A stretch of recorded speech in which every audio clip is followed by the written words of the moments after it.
jàngeen jëf ci ànd beeg télévision Futurs Médias mbokki teewlu xibaaru digg bëccëg bi ponk ci gën a fës bokk na ci aw tiis ñu tàmbali ko ak génnuk àdduna Aliou Sow moom mi nag sos compagnie sahélienne d'entreprise ma nga faatoo ca Paris ni ki démb ca guddi lu soxal nag kañ nañu koy denc àddoo guñu ci waaye lu mu ci mën a doon rek jàppale ne Aliou Sow génn na àdduna moom moomee nag nga xamante ne xam nañu ko ci jullite nit ku yaatu nit ku daan dimbali doomu aadama léppam nag mu defoon ko ci luy soqali koom-koom bi ci réew mi dinañ ci dalal ci kanam tuuti Barka Ba teew na fi ngir nag ñu waxtaanee jaar-jaaru ki nga xamante ne rek moom mooy Aliou Sow ni ma ko waxee Barka nuyu naa la. maa ngi lay fay soxna Fatou Kiné. mi ngi noonu kon ci kanam tuuti daañu waxtaanee lu soxal génnuk àdduna Aliou Sow foofee ca Paris tabaski gi nag ba moyul ñaar lay doon fii ci Sénégal ndax commission bi nga xamante ni nii moom mooy xool wàllug maanaam wàllug weer wi fële ca Pikine moom nag jàpp na ni benn fan lay doon ajjuma yemook benn fan kon ci weeru septembre ci la ñu fas yéene tabaski donte nag gisuñu weer bi fenn la wax fii ci Ndakaaru ba ci sous région bi ñoom ci la ñu tënku rek mooy ci Arabie Saoudite commission bi nga xamante ne nag Yane Thiam moo ko jiite moom ñaari fan la wax ci weeru septembre loolee nag di yemook ASER wàllu tàggat yaram daan ci addu ak afro basket bi nga xamante ni nag fi mu ne suñu gaynde yi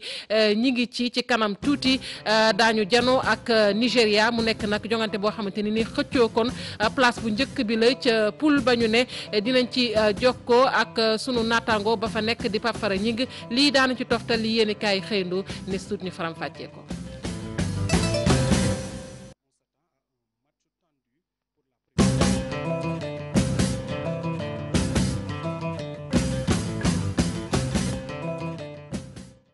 jàngeen jëf ci ànd beeg télévision Futurs Médias xibaar yi ñu tàmbali ko ak tiis wi ma waxoon ci ponk yi muy génnuk àdduna Aliou Sow nag ñu gën ko xam ci kooki nga xamante ne nii moom moo sos li ñu duppee compagnie sahélienne d'entreprise moom nag ma nga faatu ca Paris ni ki démb la faatu goo xamante ne nag lu soxal wàllu denc bi àddoo guñu ci xëy na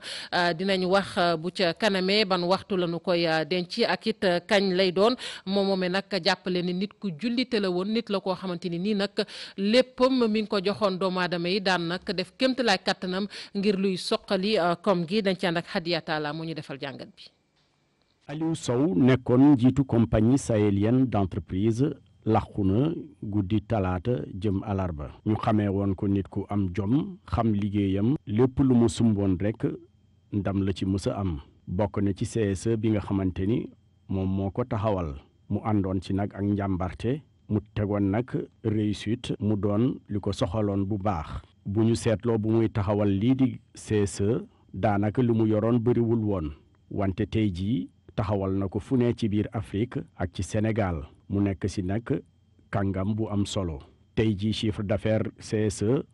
weesu na téeméeri milliards ki fi nekkoon njiit li nag ba muy làqu ñoo ngi ko xamee woon ku mag ci mbirum BTP ci wàllu niteem ku tabe woon la baaxoon lool bëri woon yërmande tamit kàddu ñenn ñi ay cité tabax na ci ñu bëri ñenn ci liggéeykatam yi ak ñi nga xamante ni ay néew ji doole ñu ci ëpp ku nekk may na la kër bi nga xamante ni dañ ko tabax ba pare am ay cité tamit yi nga xam ne moom lañ ko tuddee di ay cité Aliou Sow nekkoon na symbole réussite ndaxte bu weesoo CSE taxawaloon na société bi nga xamante ni sociétaire la tudd taxawal tamit SDIH bi doon yëngu ci wàllu immobilier taxawal na Sismar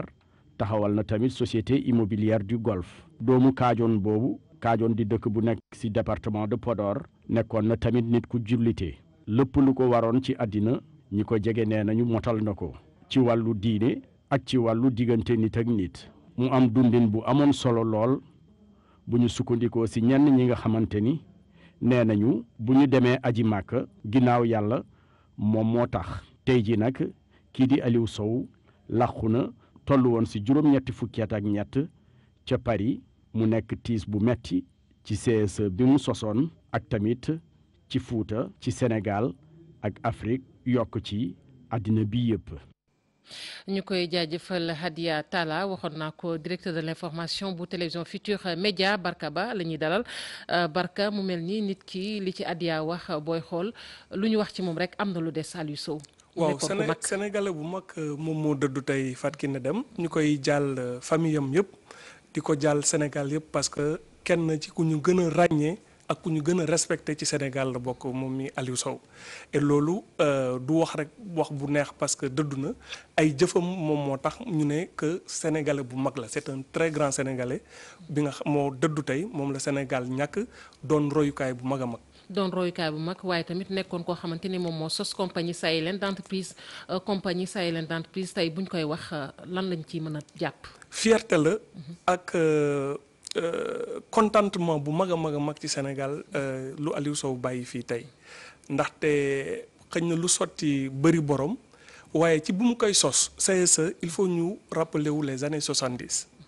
un jeune ingénieur daal di ñëw doon liggéey ak ay tubaab.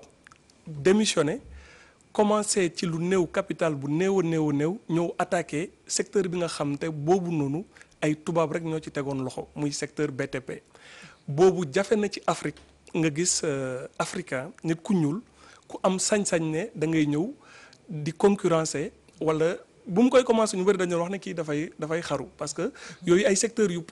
ñu protégé la ay multinationales yu mag ñoo ci bëree woon nekk moom mu ngi doon liggéeyee ci benn compagnie pétrolière mu am sañ-sañ déparé capital bu ndaw a ndaw ñëw ne day songu géant yooyu. mën nañ ne il est parti de rien quoi. il est parti de rien. Comme généralement entreprise yu extraordinaire yëpp nit ñuy am sañ-sañ wala am fit sos ko généralement ci lu néew la ñuy commencer et loolu mooy tax après succès bi day nekk succès bu doy waar parce que loolu njàmbarte la am xam-xam la et puis être visionnaire. donc moom ci année 70 yi la daal di ñëw daal di song secteur BTP bi temps yu fi président Senghor nekkoon xaw leen encouragé du moom rek moo ci duggoon bëri woon na ci ay morom yoo xam ne dañu essayé woon def ko waaye ñu ci bëri malheureusement dañu lajj moom ci persévérance am ci saut d'obstacle parce que dafa mel ni saut d'obstacle loolu soo koy sumb chance yu ngay am nga bañ a réussir moom mooy ëpp safaan bi et moom xaddiwul mu am patience bi am persévérance bi di pousse ba CSE nekk tey lu mu nekk loo xam ne du lu ndaw il faut nit ñi xam ko parce que suñu gisee tey rek entreprise bi ñu naan mu ngi def 100 milliards xëyul sotti dafa am fu mu jaar ba def ko et loolu moom mooy bâtisseur bi ba tey mu mën ko léegi ay doomam ak ay collaborateur am. ñu gis ni itam bu weesoo loolu visionnaire la woon ndax yemuloon rek ci loolu maanaam dafa gënoon yaatal secteur bi di ubbeeku ci yeneen i pàcc aussi. loolu moo tax ñu naan turu capitaine d'industrie bi que sàcc ko mënoon na yem ci secteur am bu njëkk bi BTP bi mais après dafa diversifié wu ci yeneen banqaas. ñu xam ci immobilier xam ci yeneen ak yeneen et yàlla def lépp lu mu dugal loxoom rek dafa bëre réussir parce que liggéeykat la manager la balaa nit ñi sax di xam lan mooy dëggantaan lan mooy manager moom vrai manager la ci nu mu gérer këram famille am ak collaborateur am parce que yemul ci famille am xëy na jël na ay doomam mu leen liggéeyloo mais képp ko xam nu mu doon liggéeyee CSE la woon ne moom kenn doonu ko woon njëkk ci waar wi et que doomam yi yaru leen ci ñu nekk ay fils à papa dañu nekk ñoo xam ne ay ñafekat lañ ku nekk ci secteur bu nga nekk may na la sa chance pour nga dem nga ñafe nga wane loo mën et sénégalais yu bëri jël na leen di leen liggéeyloo ay ingénieurs mais fierté bi fu mu gën a rëyee mooy que dans la sous-région CSE dafa dem ba nekk référence non seulement dafa ñëw xeex ak pas xeex mais concurrence multinationale yu fi nekk ba wane ne nit ku ñuul mën na diriger entreprise BTP mu ubbil buntu ñeneen ak ñeneen muy ñoom Bara Tall ak ñeneen su xëñ na su Aliou Sow amul woon sañ-sañ nekk premier sénégalais bu réussir ci secteur bu difficile noonu du mun ubbi buntu bi mais comme je disais yemul ci Sénégal soo demee dans toute la sous-région Gambie Burkina Mali ak feneen ñëw na fa nekk fa pionnier te loolu yombul parce que secteur la yoo xam ne enjeu yi dafa bari sañ-sañ bi ngay am ak persévérance ak pas-pas pour daal di ñëw ci dëkk jàmbur engagé fa ay chantier yoo xam ne ay milliards la nga doxal ko mu dox ñu respecté la loolu du lu yomb lu jafe-jafe la. bu ñu xoolee ci cursusam également est-ce que mën nañu wax ne background aussi bi mu amoon permettre na ko tey jii mu yegg fi mu yegg si. waaw background bi mooy fi mu jaar fi mu jàng nekk ingénieur. mais c'est surtout que xarañ bi ak nekk visionnaire parce que yenn yi pour nga am fit bi mooy il faut nga ñeme jël sacrifice boo xam ne da nga naan man fii laa bëgg jëm quel que soit obstacle yi loolu moo tax capitaine d'industrie yombul dëkk yu mag yi ngay gis comme ay États-Unis tey ñëpp bëgg ko def royukaay ñu ko bâtir ñëpp ay nit la ñoo xam ne ñenn nañ sax ay aventurier lañ dañoo ñëw rek songu pétrole bi ñi songu immobilier bi ñu dem ba créer ay dynastie et généralement loolu moo doon jafe fii Sénégal da ngay gis benn nit boo xam ne day yàlla da koy wërsëgal mu mun liggéey waaye li muy samp généralement du ko survivre xëy na si au bout de 15 ans wala 20 ans wala su dëddoo rek affaire bi day seey mais moom yaakaar nañ ne liggéey na fi li nga xam ne dina ko survivre loo xam ne bàyyi na ko fii ci ginnaawam te ñu mu ko bàyyil dinañ ko sàmm héritage bi dinañ ci wax barka ndax lu am solo la tamit nit ñi xam li mu fi bàyyi ëllëg nu ko jeunesse bi war a jàppee ba nga xamante ni daal dana doon royukaay laata boobu ñu xool élément bi nga xamante ni rek Ibrahima Kane def na ko ci Aliou Sow ak témoignage yi nga xamante ni mi ngi ci reportage ñu teewlu ko ñëwaat. J'ai transporté des briques, des agglos, des sacs de ciment. Man yenu naa ay briques yenu naa saako ciment def naa ci lu nekk dama daan yeewu sax ay 3 heures du matin di dem di def ay visite de chantier di xool chantier yi fan la ñu toll neexul gëm nag wante loolu moom mooy réalité bi chance bi ma am mooy dama jaar Shell foofu nag nekk naa fa lu war a toll ci fukki at jàng fa bu baax lii di gestion bi ci méthode anglo-saxonne après nag dama am chance dajeek sama benn xaritu banquier booy xool nag jamono yooyu sax moom prêté woon lii di 5 millions de francs CFA ngir ma mën a bokk ci capitalu BTP maanaam CSE jamono yooyu nag mu ngi toll ci $10,000 ci loolu la tolloon wante nag jafe-jafe yu nekk la sama xarit boobu amoon ndaxte compagnie yi fi nekkoon dañ ko doon faral di xeex. Parce qu'il a été combattu par toutes les sociétés majeures qui étaient là à l'époque. kon mu ngoog ndem si yàlla ci boppam ñu doon ko dégg noonu barka mu nekkoon documentaire boo xamante ni dañ ko defoon ci moom moomee di Aliou Sow Ibrahima Sow faram-fàccee ay Ibrahima Kane plutôt faram-fàccee ay kàddoom mu mel ni li nga wax rek dëggal na ko yanu na brique lu ne def na ko. waaw loolu sax man xaw ma woon ne egg na ci yenu brique mais dafa dëggal rek lu ñu doon wax léegi seede bi mooy jafe-jafe yu mu amoon ci njëlbeen balaa muy defar li ni mel samp fi entreprise bu mel noonu et loolu dafa mel ni soo xoolee ci misaalu àdduna dafa bëri barkel soo jëlee exemple bu ndaw tey fii groupe Futurs Médias buñ koy samp lu ndaw la woon yàlla daal di def muy law keneen tamit koo xam ne peut-être moom ay Aliou Sow inspiré nañ ko muy président Youssou Ndour borom kër gi xam naa ne ku ko naw la ku respecté Aliou Sow la ku ko yàgg joxe en exemple la te du Youssou Ndour rek am na ñeneen ak ñeneen ñu ma doon tudd ñoo xam ne ñu mel ni Aliou Sow ñoom ñooy pionnier ñoom ñoo tax sénégalais yi daal di ñeme dugg ci secteur yu nekk ne yenn yi tubaab bi moomuñu ko ñun nit ñu ñuul ñi ak ñun sénégalais yi war nañ am sañ-sañ lépp lu tubaab bi def ñu mu def ko et loolu noonu vraiment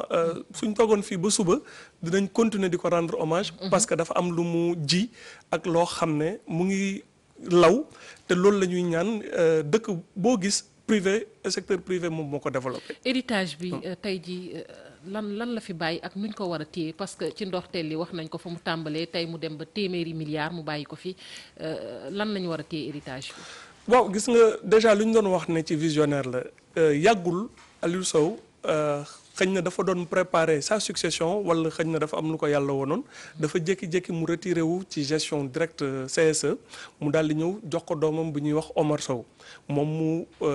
jóge nekk PDG nekk simple PCA.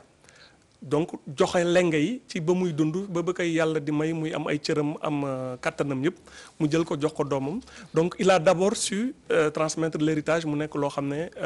lu jafe la mu am ci succès jox ko Omar Sow boobu moom mooy magu Yérim Sow bu ñu gën a xam et loolu booy tax ma mun xuus ci Yérim donc Omar Sow déjà moom moo nar a yore lenge yi te yor na ko sax effectivement ci CSE mais Yérim Sow aussi nekk nit ku extraordinaire parcours bu extraordinaire parce que moom ci yoonu boppam la jël papa ji tette ko mais mu daal di dem moom tamit songu yeneen secteur ay télécom ay immobilier mu nekk ci référence moo tax daal macha allah famille boobu famille la boo xam ne yaakaar naa ne royukaay bu mag a mag lañ ci Sénégal. ñu di ko jaajëfal bu baax Barka Ba may fàttali. leneen rek lu mu bëggoon seede ci lu mujj. ci lu ndaw ci Aliou Sow. mooy man fi ma cosaanoo muy Fuuta. am na jàkk yu bëree bëri boo commencé man sama jàkku dëkk moom discrètement fu kenn yëgul moom moo doon ñëw ci dëkk yi xool jàkk yi daal di ne jàkk bi comme nit ñi mënuñu ko continuer wala dafa am ay jafe-jafe mu jël def ci alalam loolu man personnellement mun naa ko seedeel. waaw parce que nit ku jullite tamit ni ko Hadia waxee ci reportage bi seedeel nañ ko. jullite te discret. extrêmement discret waaw mandu. ñu koy jaajëfal bu baax Alaaji Barka Ba nga nekk directeur de l'information bu télévision Futur Média jaajëfal nañu la bu baax a baax xibaar yi ñu wéyal ko ak ni ma ko waxee woon ci ponk yi muy nag ñaari tabaski dana am fii ci Sénégal ndax commission ba nga xamante ni nii moom mooy saytu di xool weer wa ca Pikine nee na nag ñaari fan ñoom benn fan may jégalu ci weeru septembre ci lañ fas yéene tabaski donte nag weer wi gisuñu ko fenn ci Sénégal gisuñu ko itam ci réew yi dend ak Sénégal lañ ca jàpp rek mooy ñoom ci Arabie Saoudite ca la ñu wékku ñu teewlu ci imam Oumar Sall moom mooy vice président bu commission d'observation bu croissant lunaire foofee ca Pikine ñu teewlu ay kàddu ak Salif Sow. Arabie Saoudite ci déclaration bu officielle déclaré nañ ne weer wi feeñ na foofu ci Arabie Saoudite naka noonu it dëkk bi nga xamante ne moom mooy Indonésie nga xam ne ci àdduna bi ñoom ñu ëpp ay jullit si la coordination bi des musulmans du Sénégal à travers la commission lunaire si la sukkandiku ba déclaré alxamis bala di ñëw tolloog le 31 août moom mooy taxawaayu Arafa mu nekk loo xam ne lu am solo la ci jullit ñi kon jullit Tabaski bi tolloog le 1er septembre di ajjuma 1er septembre incha allah. li gën a feeñ ci biir Sénégal mooy ne daanaka niis moo fi am ak i ay taw ba ci biir réew mi amuñu benn xibaar boo xam ne jot nañ ci ne weer wi feeñ na ci. sous région bi tamit xool nañ xibaar yi daanaka ñu bëree bëri si ñoom bi ñu leen woowee wala bi ñu xoolee seeni xibaar naka noonu it tànk boobu la ñuy doxee. commission bi Yan Thiam jiite ñoom weeru maanaam ñaari fan la ñu wax ñoom ci la ñu fas yéene rek tabaski muy ñaari fan kon ci weeru septembre loole nag da yemook aser dinañ ci delsiwaat ñu dem ba fële ca Ourossogui wax nag ci ñàkku kaaraange gañu fa nemmeeku ak tabaski bi ñu dëkkmal tailleur yu bari foofu nag dañuy faral di dajji seeni buntu di leen sàcc loole nag metti leen lool ba tax na nag ña ngay sàkku daal ci ña nga xamante ni kilifa ya fay yeewoo ñu dimbali leen bu baax a baax ci sàcc yooyee Ibrahima Camara ci leeral. Ourossogui toll si juróom-ñaari kilomètre digganteem ak Matam dëkku Selebe yoon benn ci diggante route nationale 2 ak 3 bi tabaski bi dëgg ma la tailleur yi ne si tiitange ndax samba boy yi di faral di toj seeni atelier Jili Seck dëkku Touba di kenn si ñoom ñooñee yor atelier am sa quartier bi di moderne sa Ourossogui. oh metti na trop insécurité Ourossogui moom metti na parce que ñun même man am naa cas bu mel noonu dem naa événement ba dara kiiwul ñu sàcc daji sama place jël sama machine jël ay yére clients yi ay machineries ay jesner affaire yooyu yëpp ñu yóbbu. bu ko defee ñoom tailleur yi di faral di fay lépp lu ñu sàcc si ñoom. finalement da ngay mujj yow yaay mujj yenn yi nga fay ko ñenn ñi baal la te xam nga fay gi aussi neexul ndax te événement moom. jesner yi nekk fii ganilaa yi affaire yooyu brodé yu seer yi nga boo koo fay fekk neexul quoi. léeg-léeg ab plainte daal di say topp sa gendarmerie waaye du mujj fenn. gendarmerie tamit xam nga ñi ngi def seen liggéey mais xam nga affaire yi souvent day xaw a métti ci seen boor ñoom tamit. mujjul fenn ba léegi dara dañu waxoon après dinañ def ay recherche luñ ci gis ngeen ñu woo leen jël suñuy numéro jël affaire yi mais ba tey dara. tolluwaayu Ourossogui di tax mu doon dëkk bu ëpp yëngu koom. ore fondé ba bokki laa ji waa diwaan ba tàmm ko lool la ba tax na samba boy yi itam teg si gët. ñu di ko jaajëfal bu baax Ibrahima Camara ñu wax ci ujaaj yi nga xamante ne nag ren ñoom demuñu seeni roplaan da leen fee ba ni ñu koy nemmee ko at mu ne mu metti leen lool seen lim nag toll na ci téeméer ak juróom fukk ak ñett ci ujaaj te ku ci ne joxe nga ñetti million ak lu toftal fi mu ne nag ñu ngay yuuxu wallu ñoom nag la ñu bëgg rek mooy voyagiste privé yooyu nga xamante ni ñoom la ñu joxañ baaraamu tuuma ñu daal leen teg yi daan mu gën a gaawee moom Ndaw moom it ci gis-gisam mooy war nañu xoolaat mbir mi bu baax a baax Fatimata Ba Thierno Laurent Mendy. xol bu jeex la yile ujaa ci amee ñu toll ci téeméer ak juróom fukk ak ñett ku nekk ci ñoom fay lu ëpp 3 millions ngir mën a dem ca Makka ay waxtu rek des ngir vol bu mujj bi daal di dem ba tey jotuñu seen passeport teg ci it ne mënuñu jot ñi leen a waroon a yóbbu. vraiment lii moom kenn mënu ko tuddee lenn lu dul arnaqué ak vol sàcc parce que ñun vraiment dañu jël mat lu mat 153 personnes ñoo jël. seeni ku nekk 3,5 millions versé ko ci benn agence. comment ça fait que nga jox ay nit convocation ay sénégalais convoqué leen aéroport ne leen 14 heures da ngeen di départ ba pare amuñu visa yow xam nga ni ñii amuñu visa ñu jékki-jékki ñu fay seen portable yi ñoom ñëpp agence ba ñu tëj ko. man 2 mois avant koor gi la versé sama xaalis te tey jii maa ngi nii toog di xoole mais suñ ma rejeté kay nga teel a dem ci agence yi balaa ñoo fees mais ñu toog ba tey ñu war a tëj Makka suba looy def. mer ba futtu ñu ne nag kilifa yi réew mi am nañ ci wàll bu baax a baax yi les pèlerins sàkku nguur gi mu tekk voyagiste privé yi nga xamante ne ñoo leen fi bàyyi ay daan yu metti. ku bëgg ubbi agence ubbi ko nu mu la neexee ak noo ko defee. loolu dama ni Macky Sall moo ko cautionné bu ko cautionné wul loolu du am bu fekkoon ni tey jii lii ku ko def ku ne ñu tëj sa agence ça veut dire que ni kon dootoo ko def. Momar Ndaw mu asko seen ni situation bi moom lu xel mënta nangu la ba tax na nguur gi ci boppam donte def na wàllam war na ci taxaw. leer na la ne ba ngay jël ñooñu seen xaalis yow sa quota romb nga ko kon nag ñooñu li ñu def ñoo ko tey te bu ñu leen di sanctionné nag Sénégal mooy dëkk boo xam ne. bon xamuñ ko fay ku tooñ lañ xam bu fekkee ne yow def nga sa njaaxum dañ naan waaw noo baal ko nangam te moo ko tey képp ku def loolu moo ko tey. ak lii xew ci aj Makka ren gi ujaaj yi jàpp ne privatiser aj bi moom nekkatul xalaat bu baax ñu ngi sàkku ci nguur gi mu xoolaat bu baax a baax bi le secteur.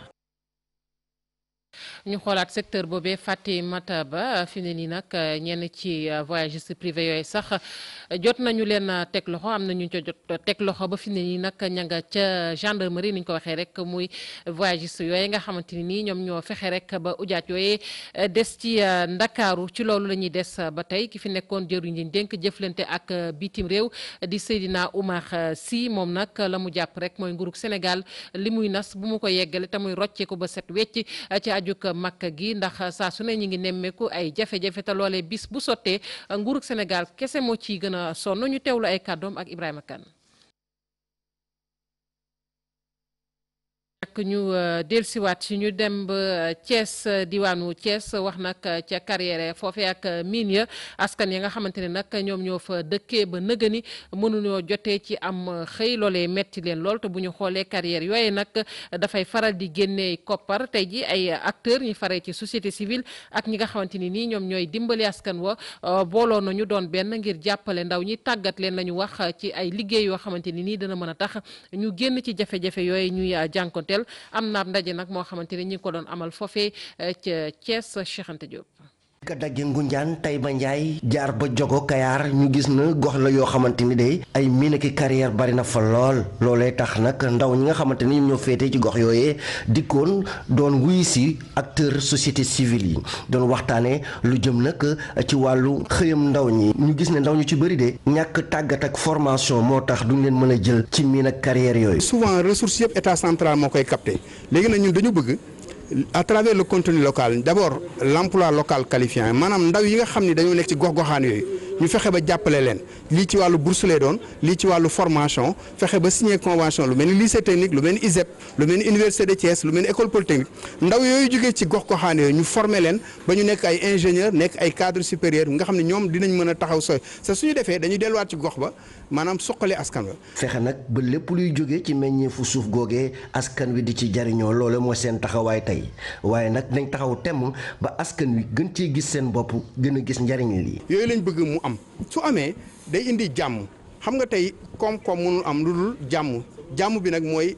kenn ku ne sa àq say yelleef nga kii ko mais su fekkee ne ñi ngi violer àq yelleefu doomu aadama yi di gagner ay milliards sa gisuñ ci seen bopp moo indi souvent soulèvement yi ngay gis moo li amoon Kédougou li amoon tey zone Mboro Darou Khoudoss moo fi am loolu nag lañ bañ bu ko dànkaafu comme ñun société civile lañu dañuy alerter gaz bi ak pétrole bi commencé guñ ko exploiter mais xam nañ ni Kayar forcément napp gi dina ko laal donc ñu ni léegi nañ fexe ba créer ay activités de subsistance maanaam yeneen activités yoo xam ni tey su loolu ñëwee dina nekk xéewal waaye du yàq tey lompañ maanaam koom-koomu dëkk boobu ak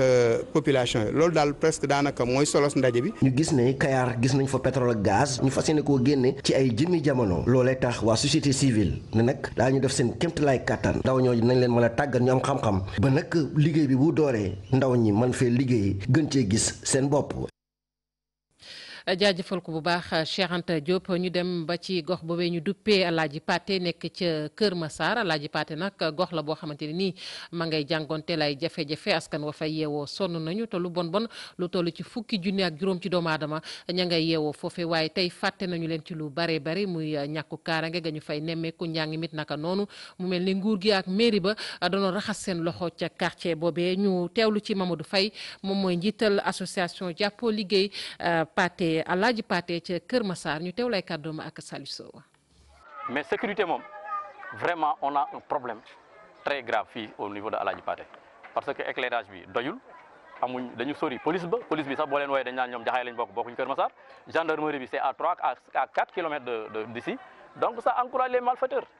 Alaaji Paate dafa mel ni lu ñëw romb ñu. inondation waaw lu ñëw romb ñu njàngu xale yi vraiment métti na parce que xale yi. école yi ñu gën a jege mooy école monsieur Faye bi ñuy wax cité Amina école bi nekk Sotrac ñoo ñu gën a jege ak Parcelles Assainies te yooyu xale bu am 6 ans 7 ans pour mu yeewu fajar dem di jàngi foofa vraiment day métti mun nañu recevoir école mun nañu recevoir marché mun nañu recevoir lu nekk commissariat lu nekk mun nañu ko recevoir parce que on a des espaces. inondation yi c'est un problème boo xam ne c'est 12 mois sur 12 mois parce que canal bi nga xam ne mooy yóbbu eaux fluviales yi bi mu ñëwee ba jub ñu dafa romb dugg biir Grand Médine Alaaji Paate compte 11 points.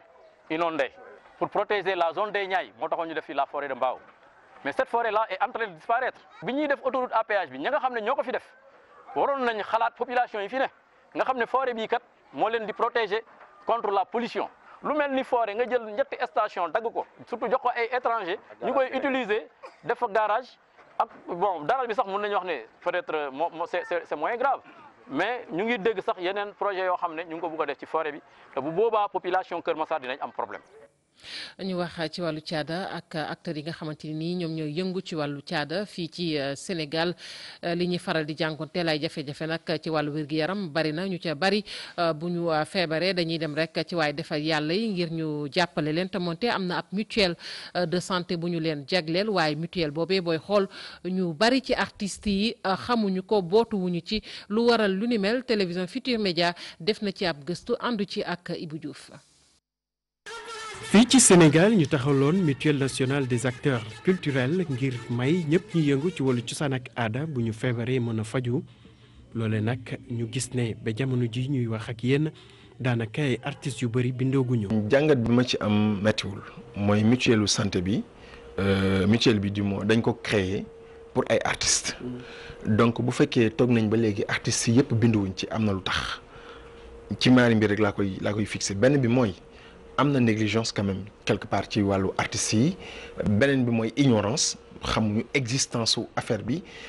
donc mu war nag ñu càmbar benn affaire mooy communication bi nga xamante ne moom moo lalu ci biir mutuelle boobu xaj na niñ ko waroon a defee am na fu mu sooxee. ko waral mooy xam nga artistes yi newuñu say bureau artiste bu nekk yaa ngi ci sa wàll yaa ngi ci sa boor di liggéey li ngay liggéey. de telle sorte nga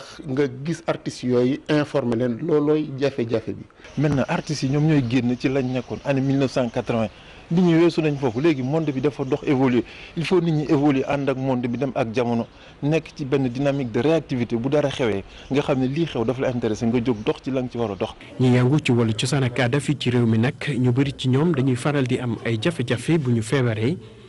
ba tax na ministre bi yor wàllu culture fii ci Sénégal. di woo ñooñee ñu mën a dem bindu ji. mutuelle bi ministre bi defalu ko pour boppam defalu ko aussi pour ñi nga xamante ni ñoo nekk ci nguur gi wala ñi nga xamante ni ñu ngi nekk ci beneen domaine di fa yëngu dañ ko defar parce que sentir nañ ne au niveau artistique am na quelque part foo xamante ni am na lu fay sooxe. il faut que ñu utiliser support yooyu yëpp télé rajo ak manifestation yi. parce que loolu am na solo parce que artistes yi bu weesoo. période bi ñu war a tëggee concert bi ñu war a yéeg sur scène wala bu ñu war a exposer bu weesoo loolu artiste daanaka mu ngi si roxam rek di liggéey. ngir may acteurs culturels yooyu ñu mën a am prise en charge sociale mutuelle des artistes nag taxaw na te loolee nag ñu gis ne faw ñu waxtaan ak ñi nga xam ne ñoom lañ ko jàpp. nag ñoom comme ministère état du Sénégal arrivé na à mettre en place benn couverture maladie universelle boo xam ne da ngay dem doo soxla kenn pour faju nga dem inscrire nga daal di mën a faju te doo seeti kenn. mutuelle nationale des acteurs culturels jamono ji ñu wax ak yenn daanaka ñeenti junni membre rek la amagum ci loole nag ñu gis ne région yi di Fatick ak Ziguinchor ñoo ci jiitu ñuy ñaan rek ñëpp ñi nga xam ne ñooy artistes fii ci Sénégal ñu mën a jëm ci boobule mutuelle su ko defee ñu mën a wàññi jafe-jafe yi. ñu koy jaajëfal bu baax Ibou Diouf ñu wax ci téere bi nga xamante ne nag ku ñu naan Mouhamed Mbougar Sarr moo ko génnee téere bi nag ñu ngi ko duppee silence du cœur li muy firndeel nag moom mooy jaar-jaaru ñi nga xamante ne dañ leen woowee soit immigré wala ñoo xamante ne daal ay daw làkku luñ ak fu nu mën a ne ci àdduna bi jafe-jafe yi nga xamante ni moom la ñuy faral di jànkonteel bu ñu newul ci seenum réew loole yépp nag ñu di ko firndeel ak tënk ko ci téere bi Aïssatou Paye Mardian. ginnaaw bi nga xamante ne xaatimoon na téere bi ñuy wax Terre Sainte mu dellu siwaat nag ak téere bu bees tuddee ko silence du cœur Mouhamed Mbougar Sarr di ñu wan nag réfugiés yi naka la ñu nekkee ci seen univers. téere la boo xam ne ci lu précis ci situation bu précise la parce que maa ngi ko bind gannaaw benn tukki bu ma defoon fële ca Sicile Italie te ba ma fa eggee nag la ma fa gis bokkul dara ak li taxoon ma bind Terre Sainte te li ma bindee woon li ma bindee bii nii bu bees bi silence du cœur yaakaar naa ne ñu ku lire Terre Sainte lire ko di nga xam ne bokkul. mu nekk loo xamante ne thème la d'actualité waaye ki bind livre bi nee na du benn yoon continuité ci téere bi mu njëkkoon a bind. livre bi mu ngi wone ay ndaw yu egg fële benn dëkk bu ndaw bu nekk Sicile egg fa nag toog ci dëkk bi nag am na ñoo xam ne bëgg nañ ci li ñu egg si am na ñoo xam ne kontaan nañu ñu ngi leen di xoolee bëtu yéen da ngeen di ñëw pour sàcc ñu léegi livre bi daal li muy wone mooy ñi ndaw yooyu jóge Afrique jàll ci géej gi egg tàbbi foofu tàbbi ci dëkk boobu nekk Sicile nu ñuy dundee ci dëkk bi. mu yàgg nag bëgg di lire ba tax na nee na loolu sax dafa mel na moo ko yóbbulee bind bi mu nekkee. bind mënul jóge ci leneen lu dul ci lire loo xam ne vraiment daf lay jàpp daf lay laal daf lay neex daf lay jooyloo daf lay xalaatloo ba yow nga foog ne war ngaa mën a def lu egg foofu waaye doo fa mës a egg da nga koy jéem rek mais yaakaar naa ne ci lire rek lay jóge. silence du cœur nekk rakku Terre Sainte ngir rek wane lépp li nga xamante ne muy lu neex wala lu nakari si li réfugiés yi nekk. lii nag ab campagne bu bees la bu door ngir jàppale Khalifa Sall bu mën a génn ci kaso bi ñoo ko amal nag danoo sas sénégalais yi maanaam doomi Sénégal bu ne sas nañu la 200 dërëm loolee nag ngir mën a dajale maanaam koppar yi nga xamante ni moom la ñuy toppee Khalifa Sall ëpp na milliard di dem Aminata Mbaye Sow Ababacar Camara. ab campagne la ñi ànd ak Khalifa Sall daal di koy amal ñuy laaj bépp doomu sénégalais nga joxe 200 su ko defee ñu dajale xaalis bi ngir ñu verser caution boo xam ne dina tax mu jógee ci prison bi le ndegam bi ñu lancé arrestation Khalifa Sall dañu ne bu buggee jot liberté am na fay caution te Khalifa nee na du fay caution ay xaritam ay nit ñoo xamante ni nit yoon lañu nitu dëgg lañu mais ñun dañoo bëgg a constituer benn collectif pour mën a faggandiku ndax mën a rassembler dajal li nga xamante ni mooy caution boo xamante ni bu ëllëgee buñ ko laajee Khalifa Sall ñun ay jegeñaaloom ay xaritam ay mbokkam ñu mun koo fay. campagne boobu nag ñi koy amal ay xaritam lañu waaye ñi ci gën a bëri ci société civile bi la ñu nekk nee nañu fi mu toll nii bëggaguñ ci dugal wàllu politique. mais maa ngi fàttali ne Khalifa ci boppam nee na du génn xaalisam fay caution bi ndax xam na ni liñ koy jiiñ du mukk moom moo ko def moom ak ñi mu àndal ñu teeleen tey ci kaso ga xam nañ ne tey gi xëy na bu dossier bi buñ ko traité woon niñ ko war a mën a traité mën na am tey Khalifa du fanaan ci kaso. bu weesoo ñaari téeméer yooyu ñuy ñaan askan wi ku nekk dugal sa loxo nee nañu tamit sénégalais yi nekk bitim réew ku nekk war ngaa joxe dara. am na sunuy mbokk yu sénégalais yu bari yu dund tey tugal ñoom lancé nañ campagne ne €2 pour Khalifa Sall. am na yeneen sénégalais yu nekk itam ci réewu Amérique Canada ak li ni mel lancé slogan $2 pour Khalifa Sall. fii collectif bi lancé na 200 nit ku nekk citoyen bu nekk pour Khalifa Sall. ñi bokk ci collectif bi di fàttali ne su dee diggante bi Khalifa Sall génn na prison fekk fayul benn caution xaalis bi nga xam ni jot nañ koo dajale dañ ko jël dimbalewaat ko ñeneen ñi nga xam ni ñoo ci gën a soxla li ci mel ni ay œuvre caritative. Aminata Mbaare Sow ñu di ko jaajëfal paquetu cigarette yu yees la yu génn ngir nag ñaax askan wi ci loraange yi ci tux paquetu cigarette yi nag nee nañ mi ngi ci marché bi ñi ngi ci nag wane nataalub kenn ku góor koo xamante ni mi ngi amee jàngoroy cancer teg ci nag ay mbind yoo xamante ne nii ngir tiital askan wi la sax wala bokk ñaax leen daal ci loraange yi ci tux jëriñ ji dénk wàllu wér-gu-yaram démb mi ngi doon janook taskatu xabaar yi doon fësal ak wane paquetu cigarette yu bees yooyee Abi Faye jamono ji booytu cigarette yi coppi aw xar kanam nataalu nit ku tëdd feebar amee cancer nga ciy nemmeeku ak ik message yi ñaax tuxkat yi ngir ñu bàyyi jëwriñ gu ñu dénk wàllum wérgu yaram sow loxoom ci xeex bi ngir ñaax tuxkat yooyee ci jafe-jafe yu mu leen di jural ci seen wàllum wérgu yaram fii ci mim réew. ay photo yu ànd ak ay message yu ñuy def ci paquetu cigarette yi yoo xamante ni nii day nekk ci face principale bi nga xamante ni nii industrie du tabac ñoom bu fekkente ne ministère de la santé sélectionné na image yi ba pare def lañ koy yónnee ñoom ñu jël ko di ko taf ci paquet cigarette yi nga xamante ni moom la ñuy war a jaay Sénégal. le 26 août prochain lay war a tàmbali. tux cigarette fii ci Sénégal mi ngi gën di law ba ëllëg xelu askan wi. bu loi bi génnee paquet cigarette yi day changé maanaam ni mu tàmmoon di mel day am léegi ay message ak ay photo yoo xamante ni moom lañ ciy def loolu nag. lu ñu naan arrêté moom le ministre de la santé et de l'action sociale waroon a jël arrêté boobu jël na ko décembre 2016 ci arrêté bi ci lañ sélectionné ñaari image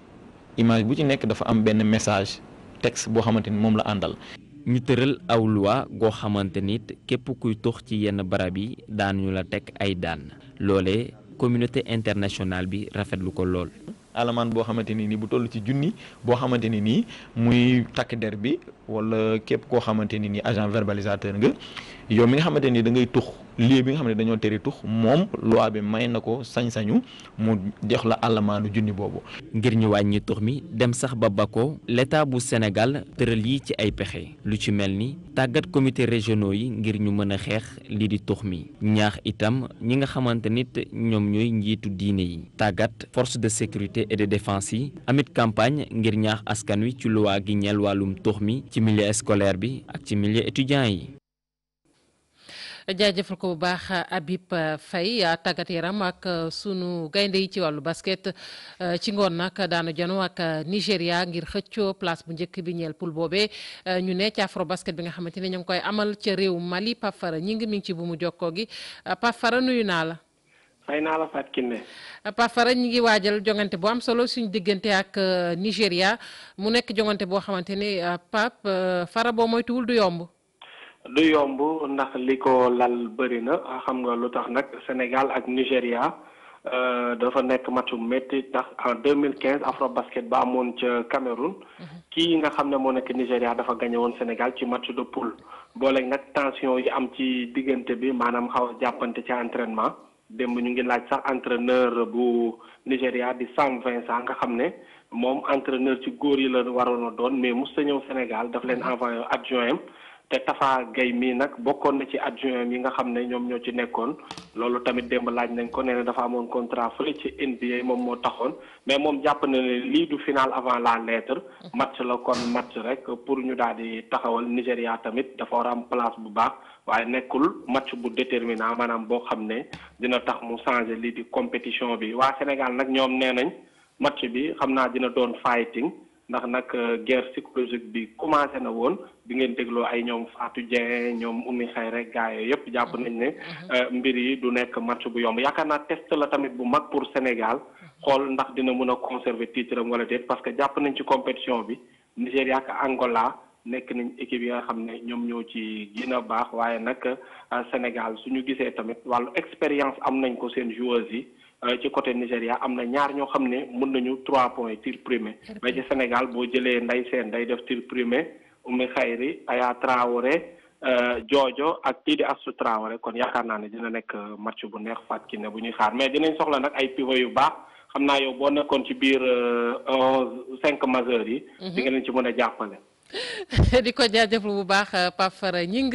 ñu leen di ñaanal ndam bu baax a baax sunu gaynde yooyu ñu ànd yër xët yu njëkk yu yéeni kaay ak borom jërë ngeen jëf. jërë ngeen jëf aji màkk ak ren gi am na ci ñoo xam ne seen bos gendarmerie la mujjee yëral xët mu njëkk la quotidien téeméeri ujaaj ak juróom fukk 150 pèlerins yu heure bi waroon a fekk ca màkkatal mukaram yéenekaay bi nee nañu gendarmerie la ñu teeree ndax ñàkk visa ay voyagiste privé ñoo leen duggooni visa war leen a yóbbu ñu waaj ba ne sugg dem aéroportum Dakar ba ñu yeggee aéroport ña ñu fa fekk ne leen munu leen a dem màkk bu ngeen demee màkk néew ya ci armeel yaa dem màkk ba ñu toogee taaxirlu ba toqi ci la ñu buuboo ñoom 150 ujaaj yëpp dem gendarmerie kalaame ji gaay nee nañu li ñu bëgg gudd gàtt mooy nañ leen rembourser seen xaalis Abdoul Aziz Kébé délégué général au pèlerinage ni ñu ci yéenekaay bi ñooñee li leen dal kenn tegu leen ko ñu dul ay voyagistes privés te nag du guleet ñuy def njuuj njaaj yu ni mel yàgge nañu ko l'observateur nañu ñetti voyagistes privés la ñu bërki démb ba léegi ñoo ngi ñu téye ci gendarmerie coow li lépp journal bi nañu waa ji di Yamar Gueye di voyagiste privé moom la ñu ko bëggoon a sippi moom la ñu ko bëggoon a jiiñ Yamar Gueye faxas lépp ba mu set wecc nee na du ci dara moom deful lu dul jël ujaaj yi boole leen ak waa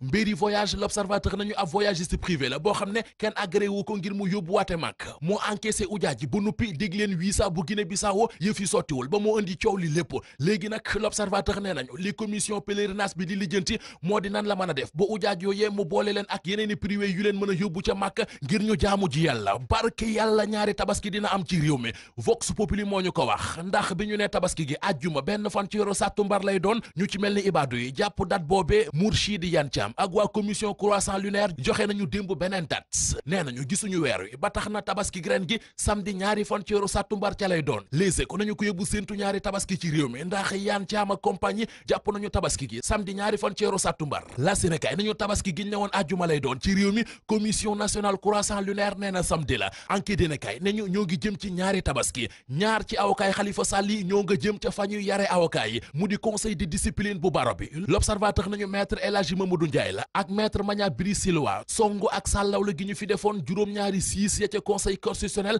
moo waral ñu convocation leen ñoom ñaari avocat yi Vox Populi xëy leen ci seen xët mu njëkk maître El Hadji Mamadou Ndiaye ak maître Biri Silwa ni ñu doon ŋàññee keroog waa conseil constitutionnel moo waral ñu woolu leen tey jii ci àllarba ji ca kanamu conseil de discipline bu baro bi léegi ko nañu ñoom ñaari avocat yi Khalifa Sall yooyee ñoo ngi bëgg a ruux siiru kii ruux siiru ba siiru mi bëgg a wëlbatiku matt ko moo di saagakat bii di Assane Diouf la Sénégal ci moom ak i mbiram ca la xëy am na benn avocat bu dëkk ci Amérique bi ko mbokki Assane Diouf yi si siiree ngir mu défendre Assane Diouf li leen avocat bi wax moo di bala muy ubbi dossier bi da ngeen di yëkkati ñetti millions teg ci taabal ji laas nañu am na ñu leen wax ne li tax avocat bi waxee noone moo di xam na xel ne mbirum Assane Diouf jéem ci lenn guddal mbayum noor la béy wéy na mbuus Assane yàqule na ba noppi li ko yàqal moom Assane Diouf di saaga yu bonte ñaaw yi mu doon daggal nit ñi saaga yi mu doon saaga waate le témoin xëy ci def waxtaan boole ceeki di laaj mu di Assane Diouf borom saaga yi penda ba maca añaam ak Ami Kolle borom unkube ndax war nañ leen a wax dara ndax li ñu def gise wuñ ko ci ñi leen jiite ne kuy wër ay saagakat ba yem ci Moustapha Cissé Lo ba Souleymane Sul Diop wala ministre Mame Mbaye Niang da ngay dëpp kii di Moustapha Cissé Lo moom mook Assane Diouf a yemum atte ne moom ay saagam bàyyiwu ci kenn du kilifa diine du journaliste yi du l'homme d'affaires yi du kilifay boppam ñëpp lay boolee daggal kii di Yakham Mbaye dikk gën a ñaaw làmmiñ ñëpp ñu ne déet na waay journal bi di la témoigner nañu nañ ci boole Moustapha Diakhaté ne moo fi ne woon président de la république foko la dof la te nee na du wér moom mi nekk ci sunu lamb mu di Eumeu Sène borom tay shinga nee na promoteur bi tëgg combat diggam ak Bombardier na gaaw te xam ne luy jot na combat ba nga koy bëgg a coûter cher ndax mi ngi ci ñàkk lu dul jeex te dara xewagul wàllu gàllaaj ak xarxa fuufa yi rek Eumeu Sène ne faw dafay tàmbaliwaat lépp à zéro te nag na leer promoteur bi ne bu weesoo ñaar fukki fan ak juróom ci weeru décembre mu di 25 décembre mën Eumeu Sène dootuma bëreet nañu football ak stade yi ne kay mi xëy di laaj max bi war a dox ci diggante Sénégal ak Burkina Faso ndax mënees naa wékk yaakaar Dakar ci Moussa Sow Moustapha Gueye entraîneur basketkat yu jigéen ci afro basket ba ca Mali da doon jàppante ak basketkat bii di Mame Jojo Diouf journaliste ko moo ñu ko wax jàppante ba yéenekaay bi dañu yamul foofee ndax beneen basketkat bu jigéen di Astou Traoré moom ak journaliste bii di Malal Junior Diagne jàppante nañu fa lu saf sàpp li indi coow li journaliste ko nañu moo di Astou Traoré moo akki Malal Junior Diagne tiisante fekk ko fa mu toog ne ko lu tax ngay wax ci rajo bi naan man dama mag. jaajëfal ko Mamadou Mouhamed Ndiaye yéen it cant ak ngërëm ñeel na leen ñoo ngi leen ñaanal kenn lu jàmm di ko sàkku ci nag programme yu télévision Futurs Médias